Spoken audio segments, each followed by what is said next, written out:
Okay, so we can go ahead and start this Mauldin City Council Budget Workshop dated March 11th, 2021. Time is 6:06.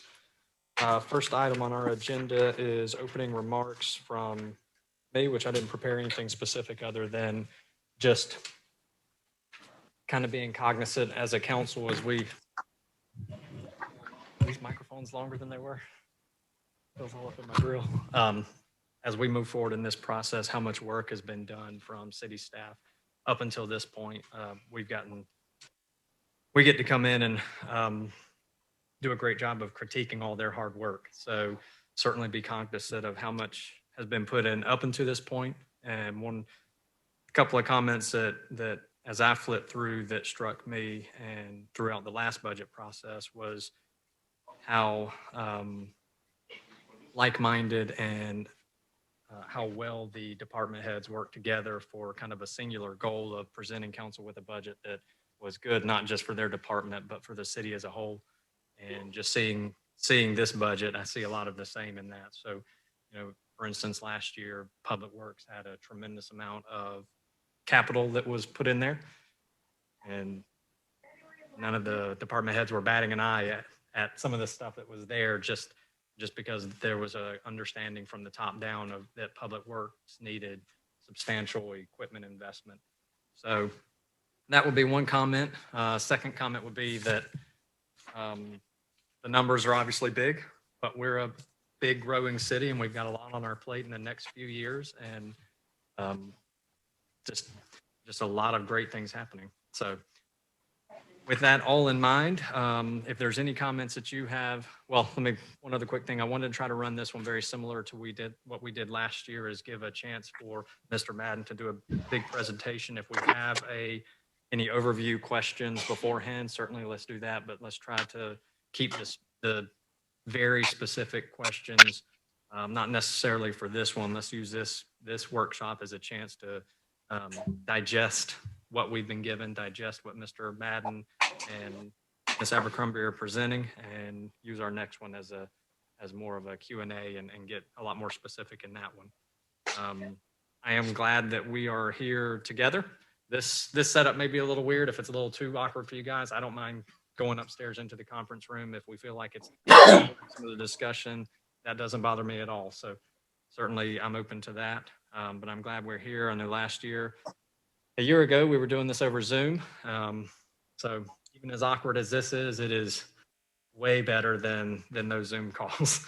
So I can certainly appreciate that as well. But I did want to give you guys a chance to have any opening comments. If there were any specific council members that would like to say something, not just about the budget, but in general, now would be appropriate. Okay, hearing none. First item on the agenda beside opening remarks is presentation of recommended 2022 budget. Mr. Madden, the floor is yours. Thank you, Mr. Reynolds. Members of council, I'm going to do a PowerPoint presentation. I'll share it so everyone can see it.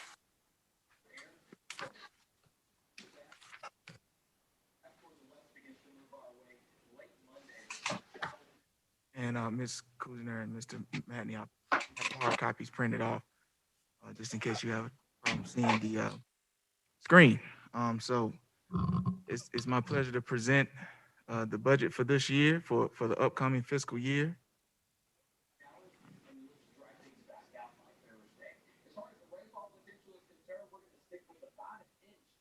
If you review your budget books, the recommended budget for fiscal year 22 totals $41.5 million.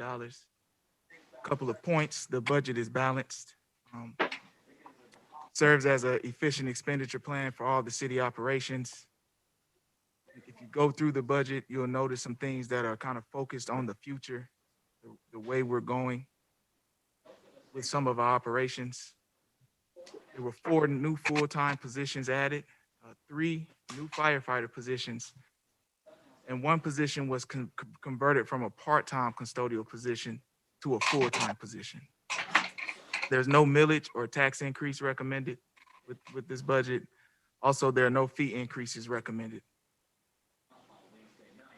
In developing this budget, staff mindful of a couple of items. First is the ongoing recovery from the impact of COVID-19. COVID-19 has really impacted much of our market-driven revenues, mostly H&A. It's also changed the way we operate and do business to an extent. So this budget was developed with that in mind because we know that the recovery will have some short-term impacts, but also have some long-term impacts. So we wanted to be mindful of that as we put this budget together. There were a number of economic indicators that we looked at and researched and developing the budget. One was of course, the population. All of the studies that we saw indicate that the population in the city remains stable. The second thing we looked at was unemployment. Our unemployment rate is lower than the national average. We're currently at 4%, and the national average is around 6%. So that's good news as far as folks recovering from the pandemic that we were experiencing last year. We want to make sure that we looked at our revenue trends. We looked at kind of where our general fund growth is going. We still see a steady, but it's a moderate growth, 2 to 3%, and that's been where we've been for the past few fiscal years. Also, we wanted to take a look at the way we think we're going to end this current fiscal year. We also want to consider the state mandated costs that we have to cover for the for our retirement. Last year, we didn't have to go up any. They suspended it because of COVID-19, but this upcoming fiscal year, we will have to kick in that contribution of an extra 1%. We also reviewed the council priorities, and these were discussed during the council's most recent goal-setting session: healthy living, safety and well-being. We want to focus on economic prosperity and development, organizational excellence, making sure we're providing high-quality public services, looking at our infrastructure and making sure we're making investments to improve that, and also being strategic in our capital outlay. By policy, our budget development uses conservative revenue expenditures and projections. Revenue and expenditure projections. And looking at the budget, we want to make sure we use only the available resources. Staff did not want to go into it committing to increasing millage rates. We want to make sure we didn't rely on the fund balance to balance the budget. So your review of the budget will reveal that there's no usage of unassigned or assigned fund balance. We made sure that we maintain service levels and focused on the mission and the goals of the city. We want to be prudent in the way we use the resources that we have. We look for potential cost savings throughout the budget. And we want to make sure we continue to invest in the city's workforce and through the capital initiatives. You'll notice that there's a 3% merit increase for those that perform at a higher level. This chart goes back through our revenue trends, looking historically at where we were 7 years ago. As you can see, there's been a modest jump every year. This year, we expected that to continue 2 to 3% for our general fund revenues, and the vast majority of our operations are funded through the general fund. A couple of noteworthy initiatives with the recommended budget, particularly in capital with public works. We're pushing forward with transitioning to automated side loading trash trucks.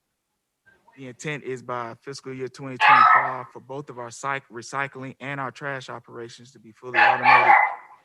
We included a 3% merit increase for all employees. And there's also a replacement for our city police patrol fleet. It's a 3-year replacement. We're looking at adding 18 vehicles a year for the next 3 years. Also included in the budget is the purchase of 2 pumper trucks for our fire department, as well as an aerial ladder truck. There's funding set aside through the transportation fund for continuing our road paving project. There's also funding in the budget for constructing a new fire station.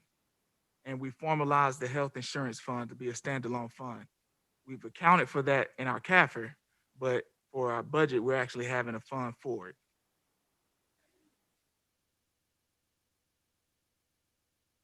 So now I'll go through and just individually by each fund of the budget, but I'll start with just a summary. As you can see, there was an increase of 16% from the proposed budget for fiscal year 2022 from last year. And that increase is mainly through the capital projects fund, the building of construction of a new fire station, the purchasing of new fire trucks, and also the investment on the city police patrol fleet.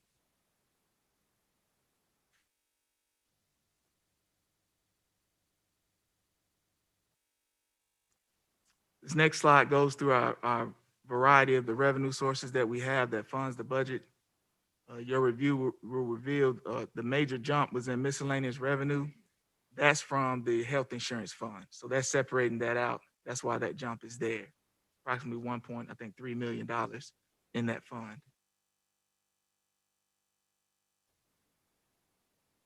Looking specifically at the general fund, revenues were projected to decrease for about 5%. Now that decrease is mainly attributed to not using the assigned fund balance. Last year, fiscal year 2021, the assigned fund balance was used to fund some capital purchases. The land for the fire station, for example, was funded out of the assigned fund balance. Those funds aren't being used this year, which shows the decrease of about 5%.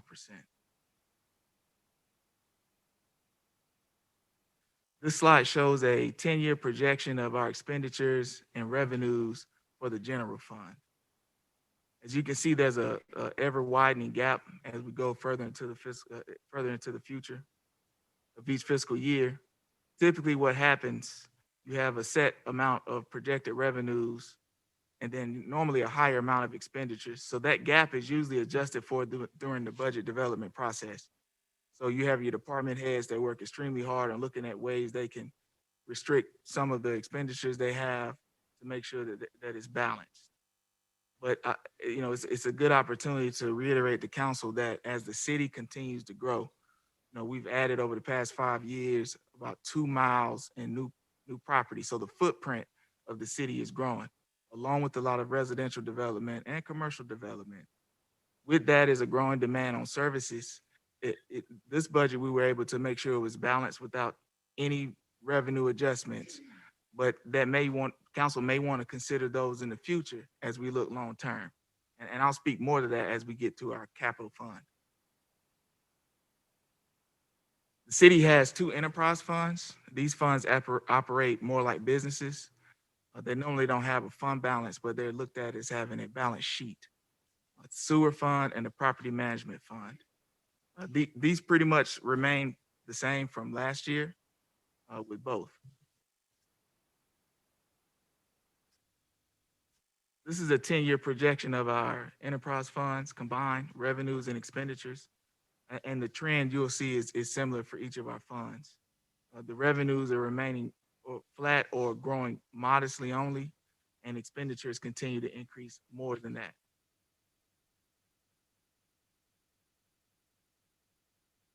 This is the city's special revenue fund. These funds are revenues that can only be expended for specific purposes. As recommended, the budget for fiscal year 2022 for the special revenue fund totals almost $8 million. That's a 22% increase from last year. Based on the table, the health insurance fund makes up a large portion of that increase. There was also an increase in the fire service fund. As you may recall, the county's fire service area actually had a millage increase this fiscal year, which contributed to the increase of the available funds there. This is a 10-year projection of revenues and expenditures for our special revenue funds. There's a drop off in expenditures right around fiscal year 2024. That can be contributed to the capital projects. A lot of our capital projects for our cultural center, for example, are funded out of hospitality and accommodation tax revenues. There's not much planned ahead for the next 10 years for that. This is a summary of our debt service fund. This fund is mainly used to pay debt. So the revenues that are placed in there aren't new revenues, it's revenues that are transferred over to pay the debt payment. There's a 79% increase proposed for this upcoming year as compared with last year. And that's mainly attributed to the new fire station and the new fire trucks that are being proposed. Those are being funded through debt.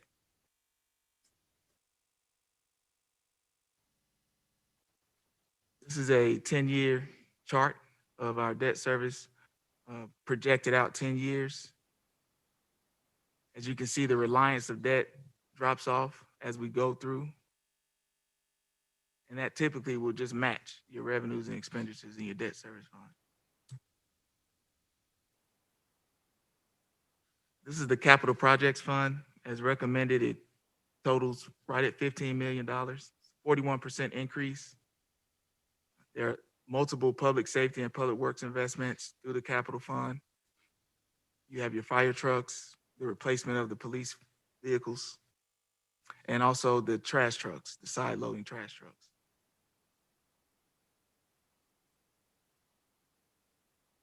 This is a 10-year projection of the capital fund. Over the past few fiscal years, the city has funded a lot of the capital projects through cash. Over the past few fiscal years, relying on the cash that's there, paying as you go, has dwindled that fund. And that's why you see the drop off at fiscal year 23.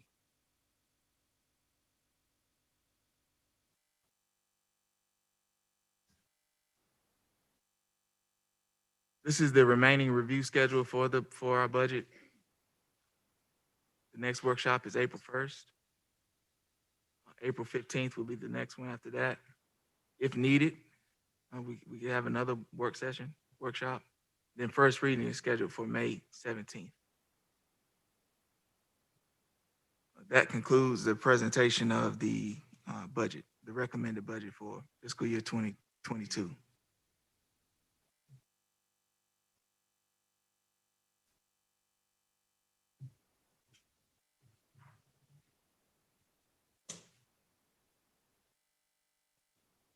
Thank you, Mr. Madden. Okay, so these came out into your boxes. I think they were emailed out Thursday of last week, something like that. I probably should have started with making sure everybody's had a chance to at least thumb through it and get some sort of handle on what's being presented to us. My assumption is that's happened. Ask Mr. Madden to do exactly that, sort of a budget overview, and then we could try to take departmentally as they come in the budget and just have each department head do a quick overview on how they arrived at some of the things that are in their budget and major changes that they've looked at for this fiscal year and how they arrived at that. Before we get to that, though, is there anything from council that we would like to add before we move forward? Thank you, Mr. Matney. Thank you, Mr. Chairman. Mr. Madden, Congress just passed the new COVID relief package and the president signed it today. Have we looked into detail on if there's going to be, I know that Greenville County is going to be getting a sizable amount, state's going to be getting some, I think even the city of Greenville. Are we going to get any funding from that package, or have we been able to dig down to take a look at that yet? Yep. Thank you, Mr. Madden. My review of that bill, the way it's set up, it'll operate similarly as to the previous allotment that they provided through the CARES Act. So the Greenville County, being a large metropolitan area, will receive a direct allocation. We'll have an opportunity, if it goes the way that it did previously, to apply for funding or reimbursement for COVID-related expenditures through the county and possibly through the state.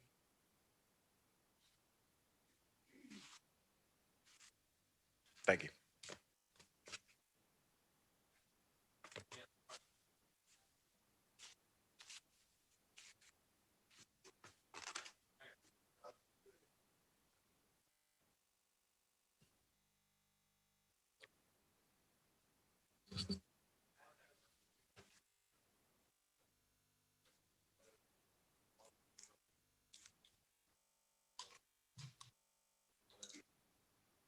Mayor, if I may, can you, just so it's picked up on Zoom?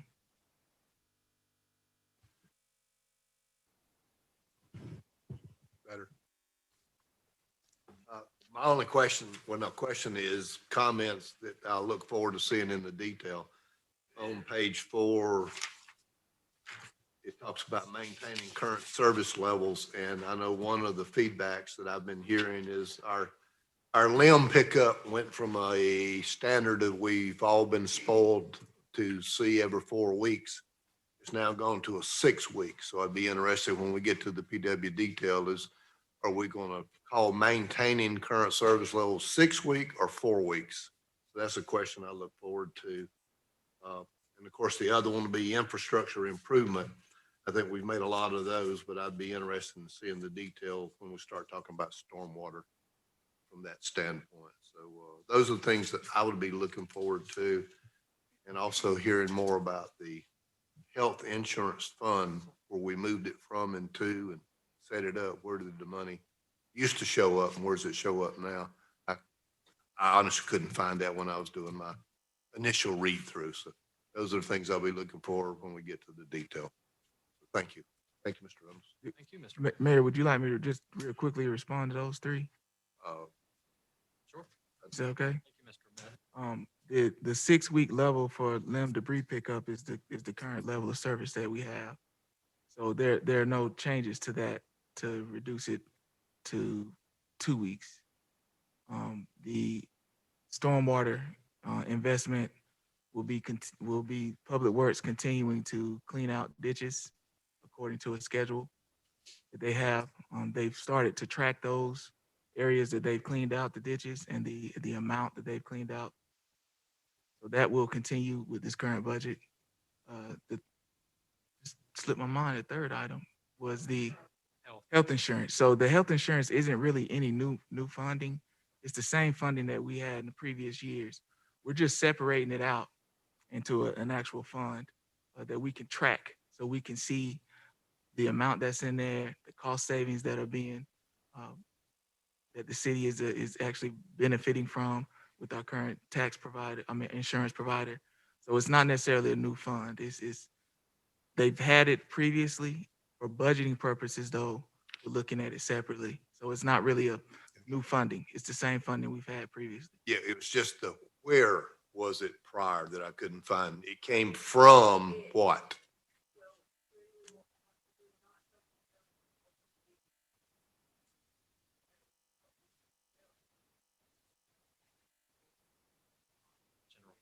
General fund. Your premiums.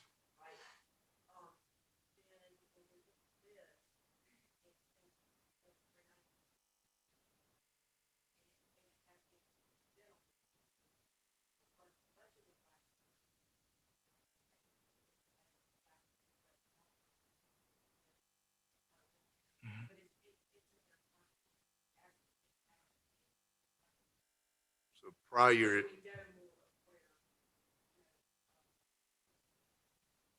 So for 2 years ago, prior, we should have seen it in the employer health. Well, actually, the health insurance premiums.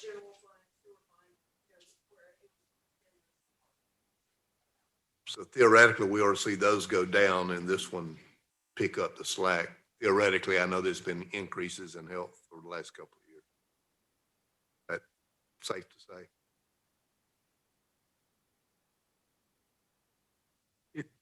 Theoretically. Yeah, you wouldn't be able to see a dramatic difference. That makes sense. The funding is still there. Yeah.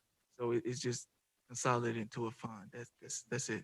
And just to be sure I heard you correctly on the reduction in service, or what I'm calling, you're calling maintaining current service levels. You're saying it'll be 6 weeks.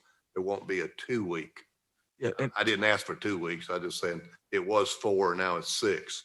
yeah. So when you're saying maintaining current service level, that is something that was implemented over the last year that changed it from 4 to 6 for various reasons we heard during the year. So we're not going to attempt to get back to what our citizens expected of 4 weeks.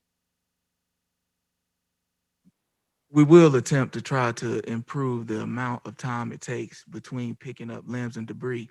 The challenge is previously, before it was really being tracked, there were only specific areas within the city that would receive services every 4 weeks or 2 weeks. What Public Works did this past year is they made a schedule so that everyone could receive service on an equitable basis. So it didn't matter which area you lived in, everybody would receive the same level of service. But when there are times where Public Works can improve, and maybe it's not 6 weeks, maybe it's 4 weeks between the pickup, then they will. The schedule is just a not almost like a not to exceed. So you know if you live on a specific street, by the schedule, your leaves or your limbs will be picked up by that time. Okay, well, I'll hold any additional comments to the detail if we get into, but, Okay. you know, citizens track it also. They may not have a chart, but they kind of know.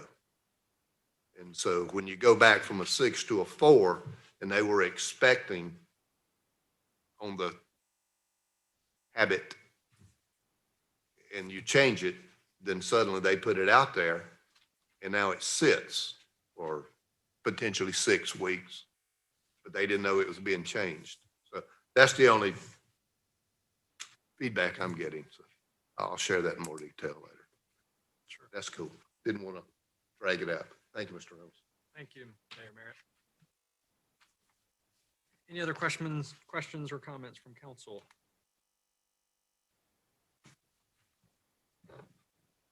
On what was presented thus far? Okay.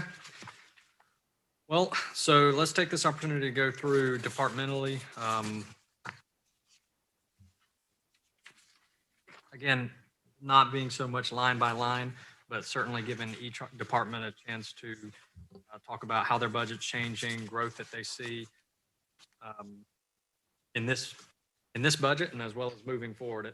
I think it gives us a chance to really try to understand how the numbers, how they arrived the way they are. So without further comment, the first couple on here, Miss Abercrombie, would you like to handle city administration, finance, and city council, since those are all kind of lumped together? Again, and all we're looking for is just that broad overview on major changes that you saw, minor changes that are important for us to know, and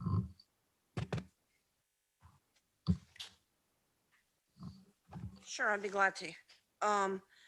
Within city council, not much changed. It's pretty much the same as last year. Across the board. Actually, really, I can cover all three of them. All three of those departments are pretty much the same as last year. No big increases. No big anything to notify you about within those departments. They pretty much stayed pretty regularly. If you have specific questions, I would be glad to take them. But the biggest change through those is going to be, your personnel. That's going to be the biggest difference in those. the retirement specifically, Ms. Abercrombie, or just personnel in general? Yeah, I mean just your merit and then your retirement. Yes. Okay. Health insurance has stayed the same. So I think it was -1%, +2%, and 1% on all of those. So yeah. Any questions or comments from Ms. Abercrombie? Easy enough. I'm going to just go through the packet, to be honest. I believe that's probably the easiest way. Next up would be judicial, if Ms. Martin is on. I'm here. How are you all this evening? Great, Ms. Martin. How are you? I'm good, thank you. My budget is basically the same as it was last year. No significant change. Just like every year, I have to wait until after July 1 to give you a specific dollar amount in reference to the jail fees, because those are subject to change, but they typically don't change if they are going to change until after July 1. If you guys have any specific questions, I'll be glad to try to answer them. But as I mentioned, my budget is essentially the same as it was last year. Any questions for Ms. Abercrombie? I'm sorry, Ms. Martin. Okay, Ms. Martin, thank you. Thank you. Well, this will be a big one. He's already coming forward. Police is up. Mr. Turner?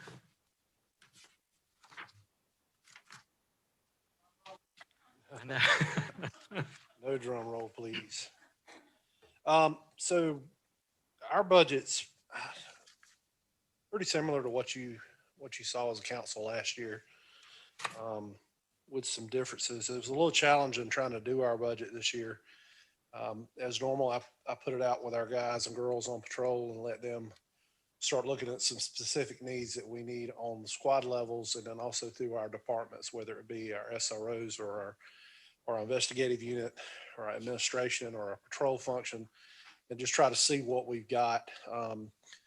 Because of the issues that came up with the pandemic last year, it wasn't as easy for me to project some of the expenses that we have or that we'll have coming up. Mainly because a lot of our stuff, such as our training and our vehicles and gas prices and things that didn't change, or maybe we're tracking right now really good on. We know that moving forward, we're going to see price increases. Simple things such as tires on vehicles. That number hasn't really moved in the last 5 to 6 years. Prices have remained constant, but we know that with increases in cost for gas, and petroleum products, and we know that's going up. And so the bulk of the change, I think, from memory, in looking at our stuff was, you'll see some of our lines dip a little bit where we could move and move away for some things we did. One of the things we did look at this year and did put in the budget was some less lethal options within the police department. And a lot of those are coded in our non-capital equipment lines. Also, we looked at some upgrades to some safety issues for the officers, and that's in our ballistic vest line. We tried to take advantage of the matching grant revenues where we can, realizing some of that's based on first come, first serve type thing. But those are included in there as well. And I believe it tracked at about 3.8 increase to 4% increase when we looked at everything in total. We did look at reducing our vehicle maintenance line. That's currently projected in there as a decrease, I think, of about 40%. But that was in looking at a capital request that we have in there for vehicles, to look at replacing vehicles. The thought is that we know gas is going to go up this year, but we are running some older units, and y'all have seen those before listed in your printouts. Moving away from some of those units to more fuel efficient vehicles, and also repair and maintenance to those vehicles, which we normally budget in every year, whether it be some motors or transmissions or things like that, and getting vehicles that are in warranty. So, if we've got a vehicle and it's got 2 years on it, and we have a catastrophic failure on it that's not due to a driver issue, it's due to a mechanical issue, and those things will be covered, and that's less expenses that we have to pay as a city in getting those things repaired. So I went to Holly, I think, 4 or 5 times this year. I didn't have to ask her for the budget schedule because I had it, but it was just tough to try to develop it. And that was, I went through the numbers and went back through it again. And Holly and I met one evening or one afternoon, and I think we went back through it one more time just to look, and made some adjustments and cuts where I could. Our budget currently is good within the department. I think we're tracking about 4% on a 4.2 million budget. So that's good. But I want council to realize that some of those costs are going to come back next year that we budgeted for this year. So although we, in our training line, which is very important to me, although we didn't spend a lot in training this year because a lot wasn't there, we did some in-house training, but we've got some stuff that we've got to pick up on moving forward as far as them getting trained. It's not an additional expense. I've just kept the same amount in there because I know that we need to develop and have money targeted toward that. So if there's any questions on what we've got there, I'll be happy to take those. If something jumps out to you, or if you got a question on a specific line, I'll put my glasses on and try to read it. On the training comment, a lot of that was due to COVID, so there weren't opportunities for you That's to right. send guys That's right. places and therefore spend the money, but that hopefully changes this year, is what you're saying? I would think so, because you don't want to get behind in the training function. You want to keep the guys and girls abreast of what's the newest, and you want to keep them ready. We do a lot with sending off our officers to get them trained to come back to train our people. So, you can spend $300 to send an officer to a class, or you can spend $900 to send an officer to be an instructor for the class, and then bring that back and teach it here. So it's you pay for it up front, but you save it over the next couple of years by not having to, just send people off to get them trained. So we got some stuff in there. You have a CALIA recertification will be in there this year. That's not this year, but it'll come up next March. So it has to be included within this budget, but that's at a location to be determined, I do believe, or maybe it's Florida. I can't remember what I put in there, but so there's an expense there, but that's really the only outside thing as far as our training. I think that's the additional money that was in there this year. You're not adding any officers this year, your personnel? We did a 3-year staffing study. We finished that up in February we finished it up in November of last year. Based on that staffing study, we're good. And so I went over to Holly and told her, I said, I think we're fine. Moving forward, that's going to have to be something that's going to have to be looked at, because you've got things that are building out. Right now we're it's a lot with the housing going up on it, but it won't be that way in another year, 18 months as things start to build out. So at that time, you're going to see calls for service increase, and with annexations, and also with just the normal growth that we have. And 2020 was a really good year for us as far as a lot of our stats and crime stats, and that's because a lot of people were home, and people were at their houses, so we didn't have things being broke into and things like that. But moving forward, it's definitely going to be something that council would have to consider adding officers, particularly in the patrol area. That's where 65% or more, probably closer to 70% of our staff is dedicated to that patrol line. So you want to make sure you still got coverage throughout the city, no matter how big the city is and what kind of calls for service you have. Any questions for Chief Turner? Yes, King. I guess I do. Not really budget related, but are you, do you foresee us continuing the police academy for the youth police academy?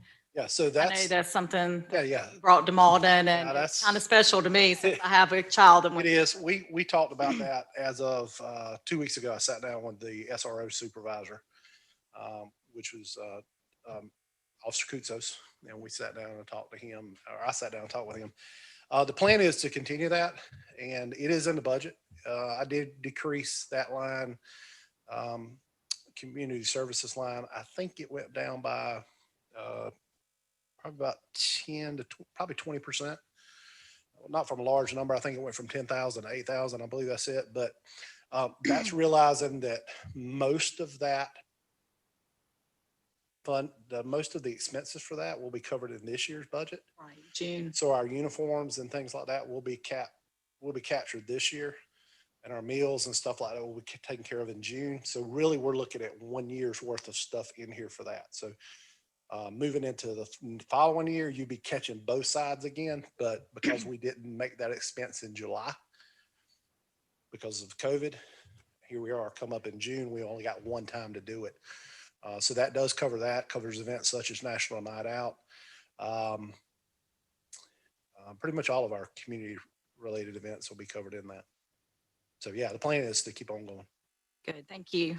Thank you, Mr. Chair. Ms. King, great question. Okay, any other? Perfect. All right, let's move on to Chief McComb with fire. Are you Good- online? Can everyone hear me? Yes, sir. Good. Welcome. Well, good evening, Mayor and Council. Like I said, our budget for the fire, like I said, it was very comparable from last year. Like I said, it was a few increases, and if y'all got the worksheet in front of you, I'll just go through just where the increases were. For line item 150, employee expenditures, the only increase there, last year we had one person for the paramedic training. We're actually going to try to do 2 a year for this budget year. So that's for our ALS ALS.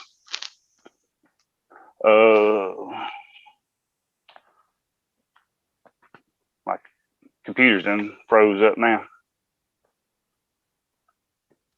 Which we did do a decrease in line item 170 in our repairs and maintenance and auto. And the reason being for that is with 3 new trucks coming in, I think that's going to drop down. So we save money in that line item. And the other biggest expenditure is going to be in contracts and services in 650, where in the last 3 years when we got our new SCBAs, our air packs that we wear, that they included flow testing and fit testing for the last 3 years. Well, this last year it wasn't in the budget, so we had to pull somewhere else to make it funding, and that's the increase for the contracts and services. But everything else has stayed the same. And I know Mr. Madden spoke about the 3 personnel, and the reason we're looking at that, because currently our rescue truck has only got 1 personnel on it that will allow 2 people with additional 1 person per shift that allow 2 people on that apparatus. Anybody have any questions? Thank you, Chief. Council, any questions for Chief McComb? Easy enough. Okay. Thank you, Chief. Thank you.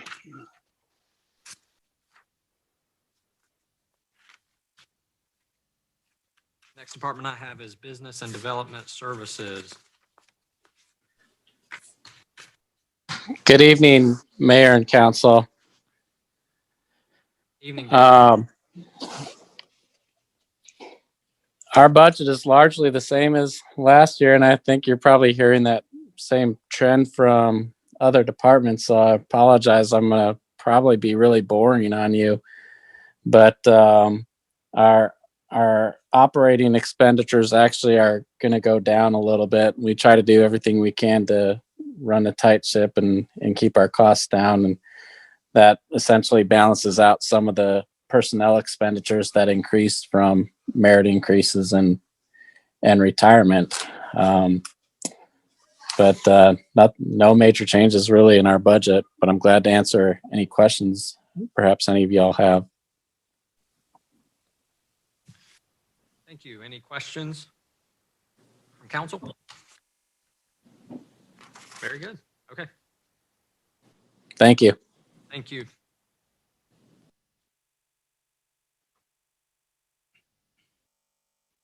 Excuse me.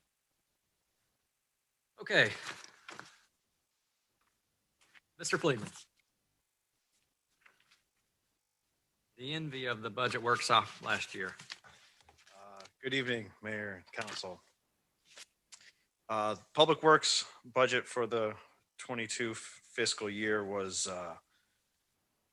complicated. We were not without our own struggles. Our attempts were to keep all the budgets as close to previous years as possible. and the changes that I'll discuss as we move forward, and I'll explain why they're there. And the biggest change or the complications that we have moving forward, it really comes in sanitation. As you are aware, during this pandemic, COVID-19 has eliminated our use of inmates. Historically, we use inmates of, somewhere between 15 to 24 inmates a day. And of a public works department of 40 people, that's greater than 50% of your workforce. And so we've been able to maintain a level of service, improve in some areas, but there are some financial struggles as it relates to staffing or completing the work that was previously done by the free inmate labor. For the 22 fiscal year in sewer, there is a big difference from the previous year. And as that's been explained to me, our bond project for our sewer lines went from under construction to an asset. And so $110,000 of the difference that you see from this year from last is actually the depreciation on those sewer lines. It's a accounting requirement. So, without that depreciation, that's really only a difference of $1,500. So, as far as sewer, there have been some changes where we move stuff around. It's just more of refining the budget to itemize out all of our expenses, to identify where we're going to be spending money to help the supervisors and accounting. In the streets department, there's no change. We were able to keep the budget right on par with what we did last year, and no fiscal changes. Sanitation is where things get a little bit complicated. For sanitation, we've been using inmate expenses, which come out of Public Works Administration. We've exhausted that fund and gone into the negative balance. There is some funding through CARES to even that out. But we have to account for, those labor costs moving forward, and staffing the vehicles. We are still currently using paid employees on the back of the trucks every day. It also affects our productivity. We've went up in sanitation. Places we went up is maintenance. The fleet we have is older. Parts get harder to find. Trucks break down more frequently. So there was a significant increase in repairs and maintenance to the auto. Now, outside of that, the other major change in sanitation comes in containers. With all the development, we have to provide the containers. The residents do pay for them. So there is a revenue source to kind of justify that increase in expenditures. Public Works Administration, we did our best to shave as much as we can. So we went down in that budget, down 4%. We did the same thing for fleet maintenance, and we shaved a little, got down 3%.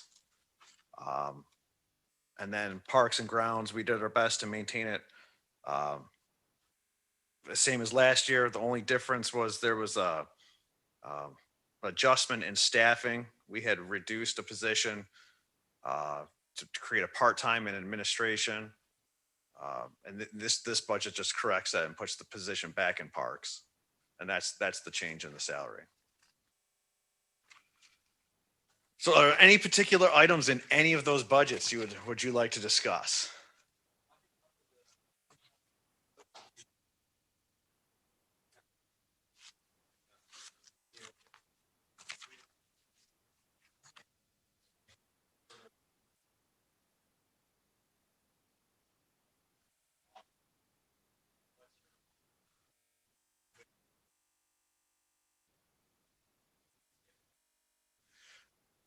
If the inmates are available, we'll certainly use them. But it's been a year at this point. And so we have to explore other options. We went 3 months last year, 3.5 months using paid employees completely on the trucks, and the services citywide fell just because we didn't have the staffing power. We thought long and hard, and we opted to go with paid temporary employees. Now we only have a certain amount of pool of money to pay these temporary employees, so we don't have all the temps that we need to fill the trucks. We just got some. And then the rest of the spots are just, we rotate staff every day. Long range plan, we can take staffing costs down, you know, because if we don't have inmates, we're going to keep using these temporary employees. If we can remove the requirement for temporary employees, we don't have to pay the temporary employees. So in the capital budget, we had 2 sidearms. So that reduces the number of riders we need by 4. And if we continue through the plan through 2025, then if this scenario ever played out again, and you know, say the inmates were available again, we started using them, and then the next pandemic runs through, we're not going to be stuck in the same scenario. We know we have to rebuild our fleet. We know that we need to replace it. It's getting old. You know, I have trucks that I put out regularly that are 22 years old. I've employees that are younger than some of the trucks. And the problem is that the older a vehicle gets, the higher the maintenance costs. And we've seen over the last 2 budgets, our you know, repair and maintenance costs go from 125 to 175 and now to $185,000. I mean, that's the repair costs we're paying every year is more than a brand new truck. So the long range plan is to, you know, if we can eliminate the requirement for riders, I mean, I'm certainly not saying we're not going to use inmates. We could still use inmates. We could just use them in parks like where we have before, or in other departments. You know, if the labor's there and available, certainly we can utilize it. But if this year has proven anything, it's that we can't rely on it.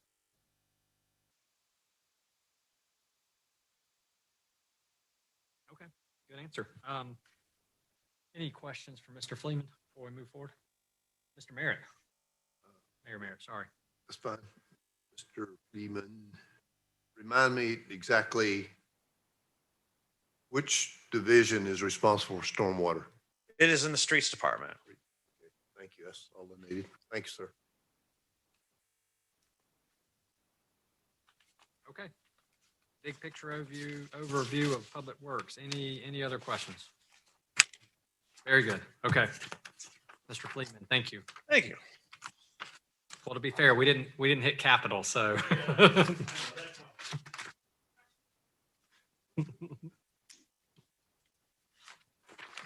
Okay, next one in my packet is recreation. I don't see all the names on there. Is Mr. Cumlander on here? Oh, now I see him. Thank you. Good evening, Mayor, Council. Our budget, can everybody hear me okay? Yes, sir. Thank you. Our budget's about the same. I will point out to y'all that our budget is a little bit more detailed than last year of line items. Not much has changed. If there's anything that points out that you need to ask, please ask. And some of the CIP, you know, you've got that in front of you as well. Some of those things are in dire need that we need. I met with Brandon and Holly, and we went through them. So if there's any questions, but there's not really much of a change in our budget. We've tweaked some stuff down. So we had me and the staff really met and got a little bit more detailed into the budget. I will bring out that the equipment in the sports center is a little bit higher just because some of that stuff is getting older and it breaks down a little bit more. Certainly it's not getting the usage as it normally does, but we're seeing an increase in folks coming back into the sports center as well. So that's why that's a little bit of an increase. But if there's anything that jumps out at y'all that y'all would like to ask, I'll try to answer the best I can. Thank you, Mr. Cumlander. The only one that I was looking at was the senior center budget dropping by 5%. What was your reasoning behind some of that? As we're hoping to open up, I would have assumed that number to go up. I think we cut back on some of the program expenses. Just felt like that. I don't think we would get back to normal with COVID quite yet. Getting those folks on the buses. Not saying that they will. They cannot do that. And the other reason it went down is because we're using a The money is not coming in and the city is not holding that money or fronting the money for some of the programs. We're using a travel agency so that senior can just go directly to the travel agency, so that it going through the city. So we budgeted last year, kind of fronting the money, I would say. I would lean on Holly a little bit on this, but we're trying not to do as much as that. We're not trying to get in the, not saying that seniors not go on trips, but get in the travel agency business. Let them do directly, offer that program for the seniors, and it's going to those seniors. That's kind of how that dropped a little bit as well, if that answers your question. It does. Makes perfect sense to me. Any questions from council regarding those three budgets? Anything specific? Very good. Mr. Cumlander, that is all we had then. Okay. Thank you, sir. All right, last one for before capital is community development. Mr. Broad. Thank you, Chairman Reynolds. Can everybody hear me okay? Yes, sir. Thank you. Thank you, sir. We are fortunate to be included in the process.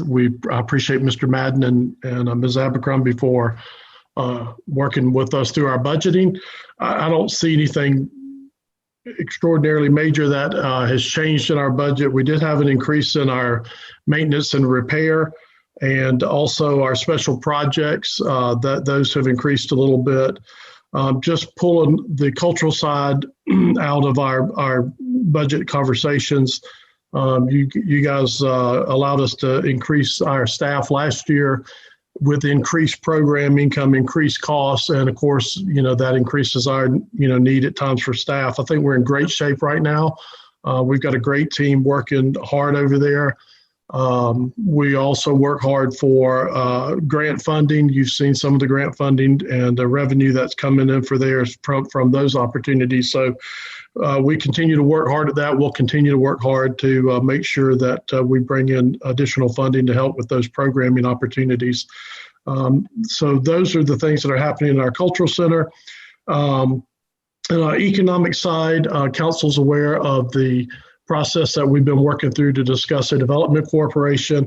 I think we'll be able to address some of the more detailed items about the challenges of economic development. While they are great and they're good challenges, just opportunities for us to look at, how to address some of those challenges going forward. We've got some great growth happening in our city, and we continue to focus on those things too as well. So happy to answer any questions on our budget.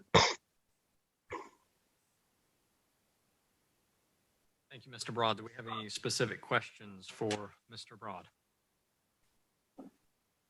Okay.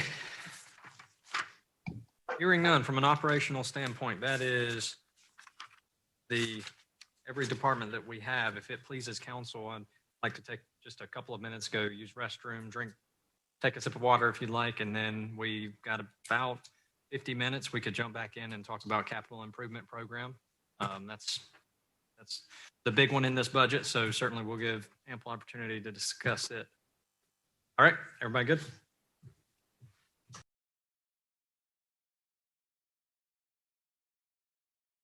I think for purpose of this workshop, I've asked Mr. Madden to just go through each capital item and some of the background on why they're arriving at these being important this year.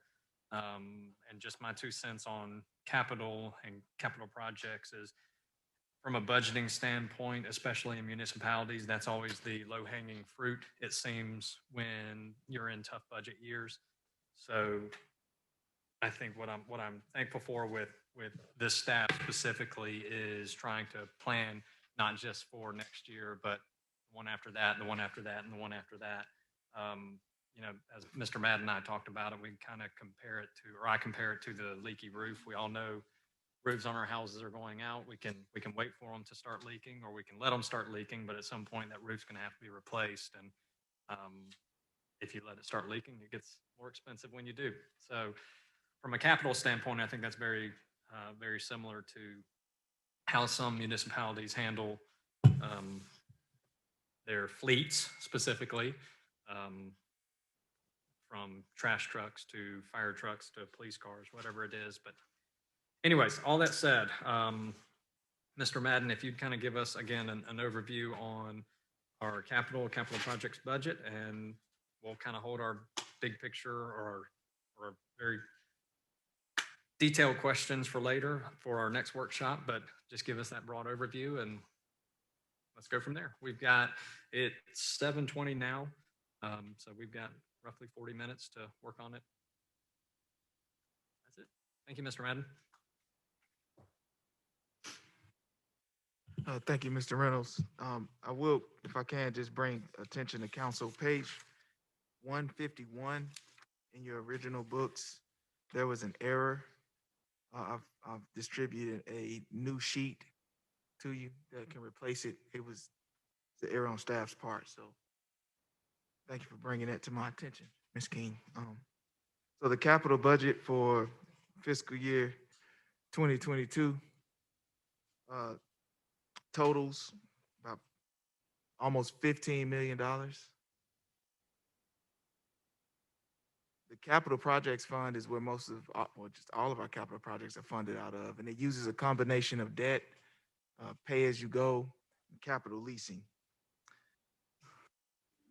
We've touched on a couple of the major capital initiatives earlier through the presentation, but we can walk through each of the purchases.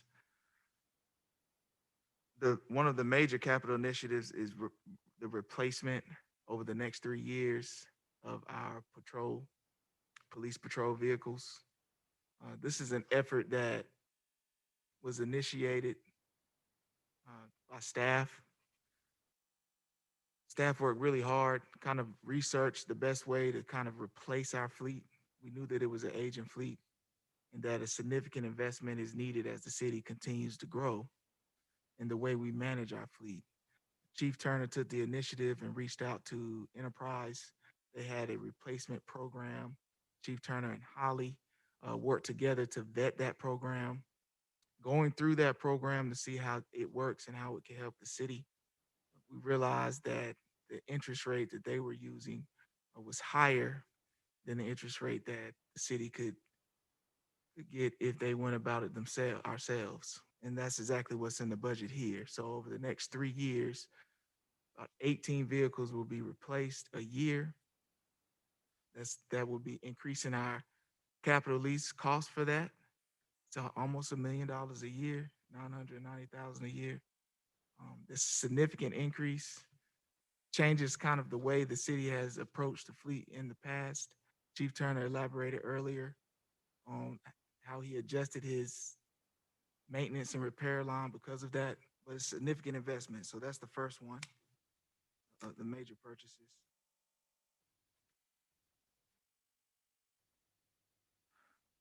Well, it was almost, we started at a 5 and then we worked our way backwards to see what we could handle as a capacity wise for the city. Looking at the debt service payment, looking at the capital lease payment, looking at our long-term revenues, where we were, that we've kind of backed into a 3 years or how we could make it work within our revenues. It's still a challenge. Each year, every budget year has different challenges. This year isn't any different. Fiscal year 2023 will have the same challenge because we're looking at doing it the same way.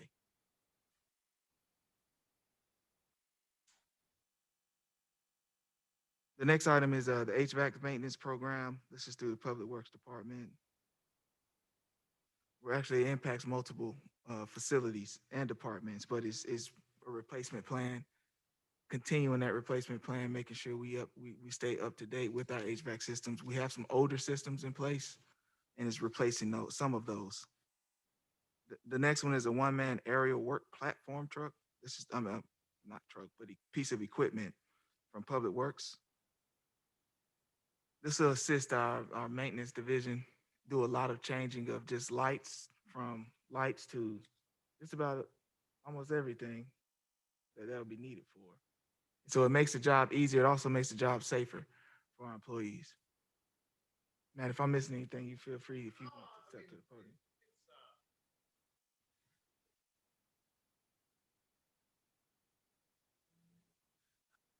Thank you, Mayor and Council. The one-man aerial lift, um, we've really kind of taken an initiative on facilities during the last budget year to really address them and put them all under one roof in Public Works.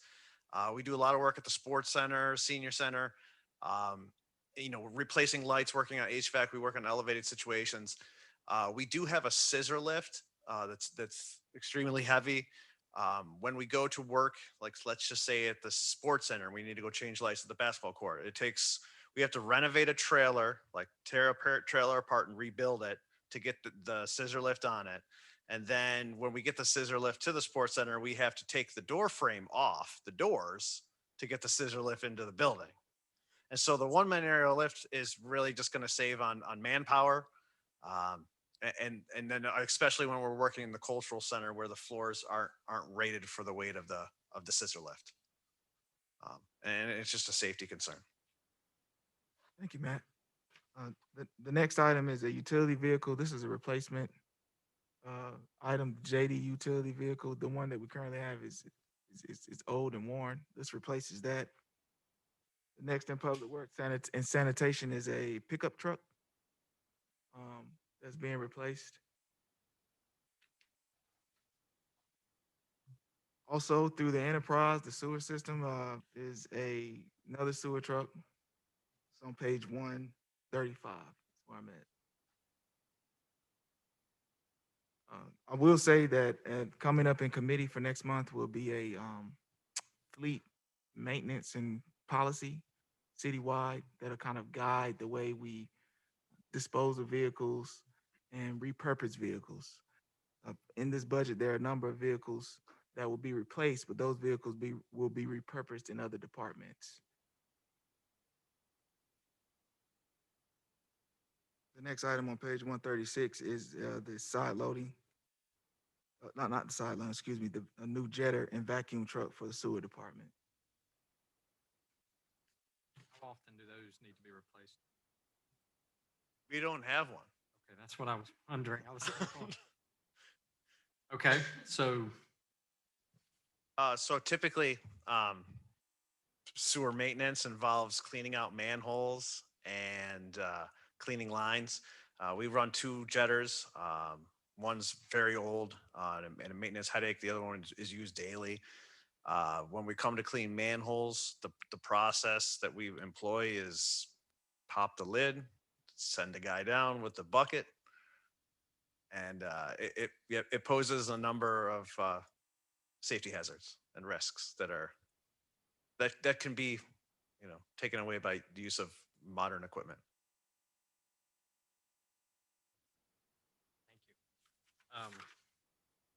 thank you. Any questions with Public Works? One quick one for me. This, what'd you call it? Vacuum truck, jet vac truck. Is that a one-man deal? Yes. Fantastic. Thank you. Yes, Ms. Kuznar. Oh, by the way, the jet vac will also be used to clean out the storm drains, like the storm culverts. But at that point, it'll be a two-man job because someone has to drive the backhoe to take the lid off.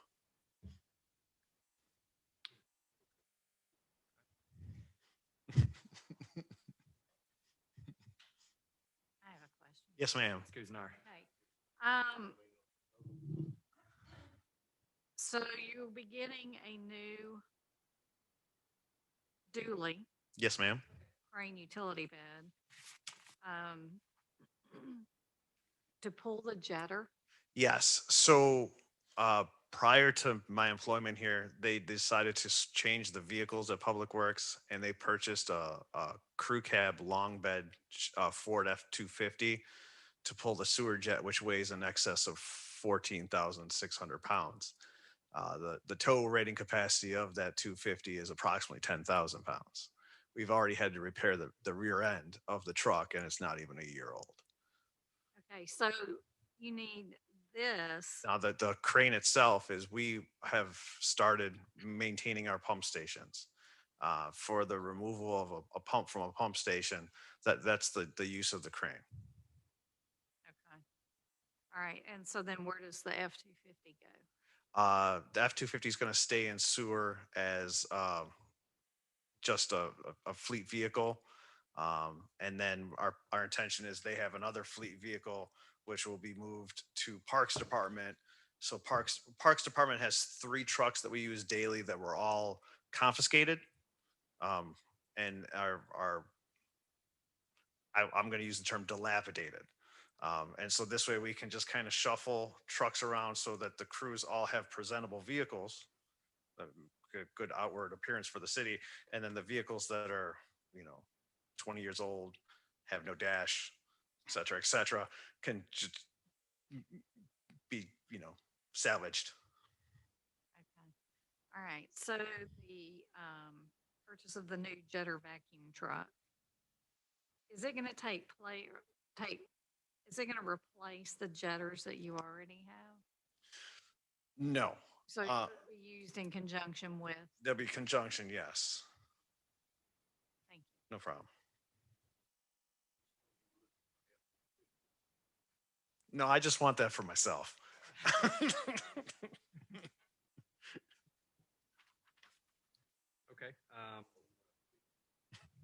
Yeah, it's a popular motor. Couple of other items in there. Mr. Madden? One is a $300,000 recurring investment for maintaining our sewer infrastructure. And then the next item, public works wise, is the purchase of the 2 sidearm loading trash trucks.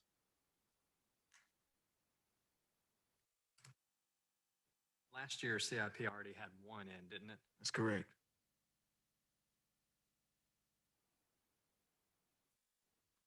Okay.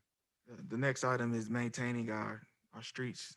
There's the transportation fund. You have some of probably the remaining proceeds from the $2.7 million that council budgeted last year. Not all of those will more than likely will not be expended by the end of this fiscal year. So some of those funds will carry over, along with the equivalent of 2 mills placed in the fund for fiscal year 2022. So we have the bond proceeds, what we'll have left of the bond proceeds plus our 2 mills. Those are 2 mills, and it's a budgetary number. The 2.7 is council has already appropriated. And thinking back to, even though we'll make a substantial jump this year, but to keep up with what we're supposed to spend, we were somewhere around $700,000 on rent. Approximately 800,000. These fundings, this funding, the $230,000 will be included in the municipal match resurfacing program. So there'll be a match to that. But currently, out of the 5-year resurfacing plan that council approved, the first 2 years are done, will be done this year. So you'll be on your 3rd year, a year ahead of schedule. Okay. Okay. The next purchase is for new trash cans for all the city parks. Who would have thought trash cans were $50,000? New trash cans? I thought it would be an aerial ladder. I thought that'd be your favorite.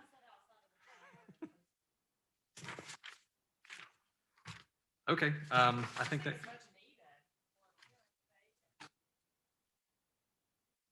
Yeah, currently the city center grounds here have those particular style of trash cans present all around the cultural center grounds and the city center playground.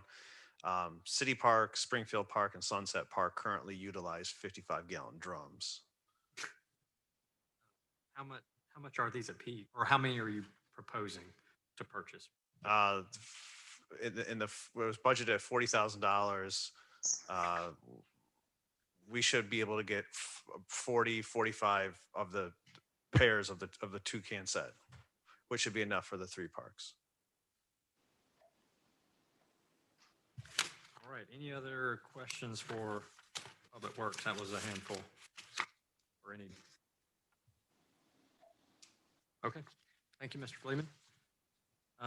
Mr. Madden, this looks like the next few are going to be recreation. Will you take those? Yes, the first purchase is new shades for the sports center.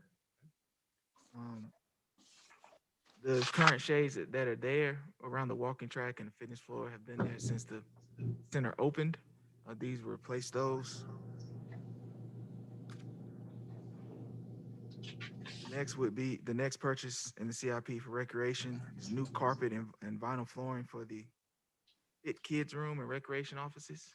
So it's replacing those. The current flooring with new flooring. The carpet is also the original carpet to the sports center.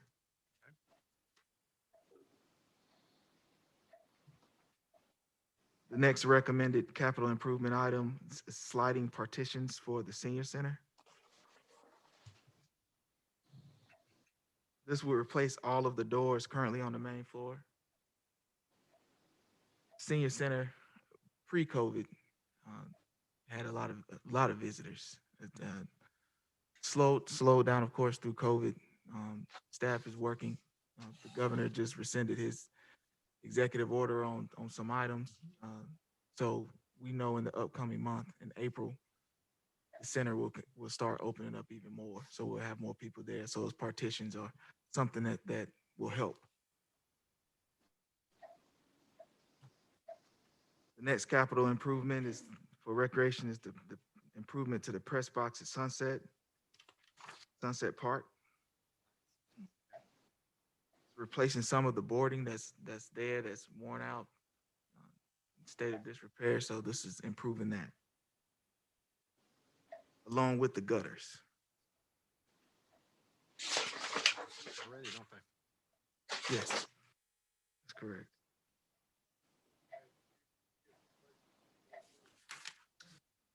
The doors entering sports center. Thank you, Mr. Black. I did. On page 144, those are the automatic sliding doors for the sports center. Would that be considered, is that something we could look at from COVID relief as a more sanitary means to opening the doors? Potentially. Mr. Mayor. Mr. Matt, is that one set or two sets? Right now you got 4 doors that are entering the main entrance of the sports center. I think that's one set. Mr. Cumberlander. We're going to try to do all 4, Mayor. That's what you're asking. Could you hear me? Yes. We're going to try to do all 4 with those. And just to elaborate a little bit on those doors, we have senior adults that struggle with those doors coming in, that come in and walk. And also we have some folks that are in wheelchairs during basketball games. We had staff normally spots those folks and opens the door for those folks coming in and out. And so that's the reasoning by the doors in the front there. I know you've anticipated there's a lot of traffic in those doors. So the reliability on these doors going forward, we got 13 years out of the ones we got now. So I'm sure That's correct. That's correct. And we've had some issues with those doors, just, people pulling them back. And so that's pulling them back too far to get out. And so I think that will eliminate some of the maintenance on some of those doors as well. Okay. So when you put the new annual maintenance on the gymnasium floor, you'll be able to prop these doors open also for odor control? Correct. There's a switch on there that you can cut on the off mode, and it won't run the motor, and you can prop those doors open. Thank you. Yes, sir. Thank you, Mr. Cumlander and Mr. Mayor. Next item, I believe you have Mr. Madden, is parking lot at Springfield Park. Yes, this is the replacement of that parking lot, ripping up that current asphalt and laying new asphalt, similar to what's going on right now at the City Park parking lot. Do we utilize all those spots when fields are open? It's cram packed. Excellent. Yes. Mr. Reynolds, we put that upper parking lot up roughly 2.5 years ago, and that is full. Um, it's just some cracks and some issues that need to be addressed in that parking lot. And Mr. Black, I'll lean on you a little bit. I don't ever remember that parking lot being ripped up and paved.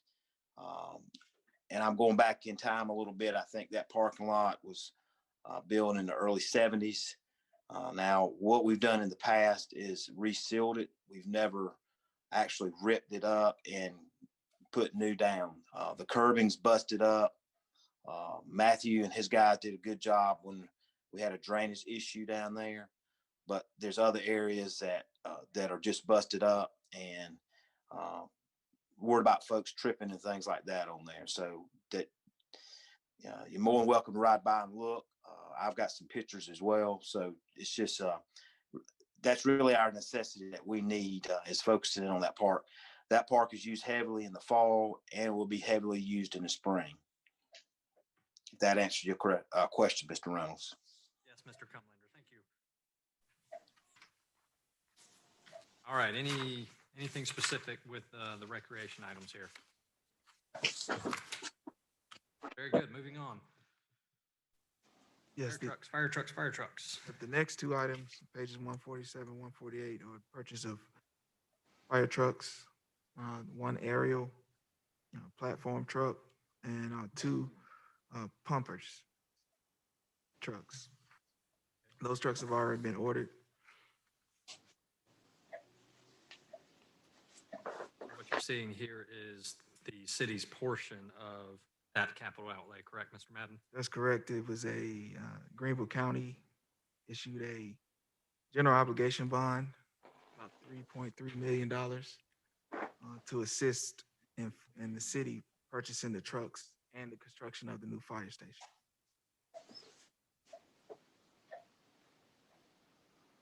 The next capital item is the fire extrication tool for engine 45, and that's the only one without that piece of equipment.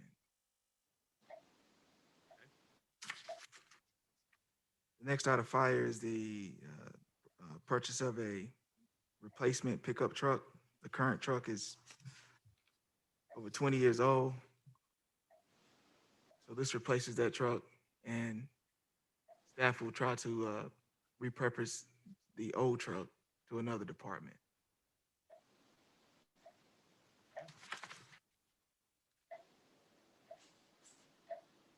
The next item out of fire is a UHF repeater for the radio communications for the fire and police department.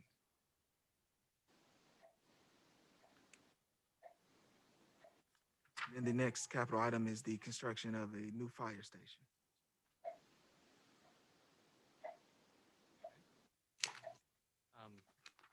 Mr. Madden, and actually Mr. Matney may be able to speak to this better than I can. I read an article not too long ago talking about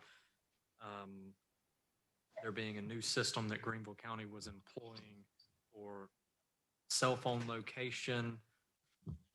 When there's a 911 call made, there's a new system that they were employing that would more properly identify cell phone location.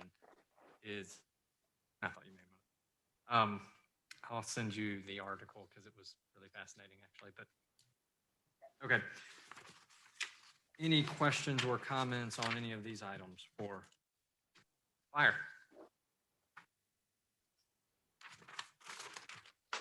You have concluded your ride for this 2022 budget workshop. So I think next budget workshop is April 1st. That is not a joke.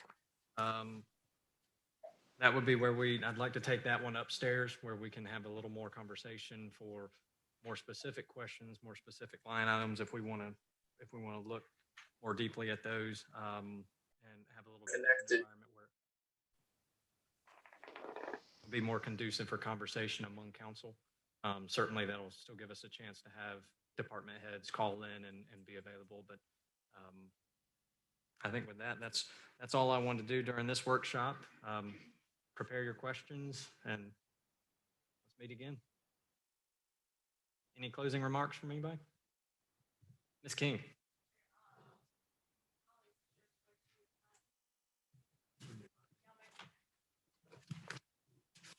I can't leave without saying, yeah, that, I don't wear glasses, but that's gonna make me break out a magnifying glass. I was like, holy cow. You trying to conserve paper? You know, if you use the PDF, you can just zoom into it. Look at this book. Yeah. Well, guys, it was a good first meeting, a good first workshop. I think, again, probably a lot of what we didn't hear was change. And that's certainly from the leadership from the top down on trying to be conservative of how we approach this year's budget and the uncertainty that we have. But I also think that's indicative of prior year's budgets being really tight. And as we move forward, being cognizant of that's important as city leaders. But thank you to staff, thank you to Mr. Madden, and thank you to department heads for hanging with us for a little bit, and we'll look forward to a meeting 2 weeks from now. Thank you, guys.